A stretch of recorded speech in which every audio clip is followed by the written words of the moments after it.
ഒരു സ്പാനിഷ് സപ്തമിസ്ട്രി തസ്കര എന്ന് പറയാവുന്ന ഒരു സിനിമ. Считают человека глупого и наивного, но часто лузерами обидно называют приличных и честных людей.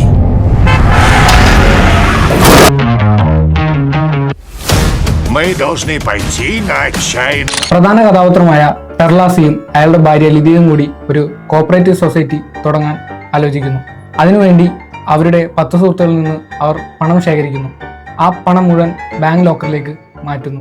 അവരുടെ കയ്യിലുള്ള പണത്തിന് പുറമെ 1 ലക്ഷം രൂപ കൂടി അവർക്ക് ആവശ്യമായി വരുന്നു. അതിനായി അവർ ബാങ്കിൽ ലോണിന് അപേക്ഷിക്കുന്നു. ലോൺ ലഭിക്കാനായി അവരുടെ കയ്യിലുള്ള പൈസ മുഴുവൻ അക്കൗണ്ടിലേക്ക് മാറ്റാൻ മാനേജർ ആവശ്യപ്പെടുന്നു. പിറ്റേ ദിവസം ആ നാട്ടിൽ ബാങ്ക് അക്കൗണ്ടിലുള്ള പണത്തിന് ഒരു നിയന്ത്രണം ഏർപ്പെടുത്തുന്ന പ്രഖ്യാപനം വരുന്നു. എന്നാൽ ഇതെല്ലാം ബാങ്ക് മാനേജറും മാൻസി എന്ന അവിടുത്തെ ഒരു ബിസിനസ്സുകാരനും ചേർന്ന് നടത്തിയ ഒരു ചതിയാണെന്ന് പെർലാസിക്കും കൂട്ടർക്കും മനസ്സിലാവുന്നു. ബാങ്ക് മാനേജർ അക്കൗണ്ടിലുള്ള തുക മുഴുവൻ ഒരു ലോണായി മാൻസിക്ക് അതിനു മുമ്പേ കൊടുത്തിരുന്നു. മാൻസി എവിടെയാണ് പണം ഒളിപ്പിച്ചിരിക്കുന്നതെന്ന് പെർലാസിക്കും കൂട്ടർക്കും മനസ്സിലാവുന്നു. പെർലാസിയും കൂട്ടരും ആ പണം വീണ്ടെടുക്കാനായി നടത്തുന്ന ശ്രമങ്ങളാണ് പിന്നീട് അങ്ങോട്ട്. എതിരാളിയെ എങ്ങനെ മാനസികമായി തളർത്താം എന്ന് ഈ സിനിമയിൽ വളരെ രസകരമായി കാണിച്ചിട്ടുണ്ട്. ഒരിക്കലും ഇതൊരു മോഷണ സിനിമയായി പറയാൻ സാധിക്കില്ല.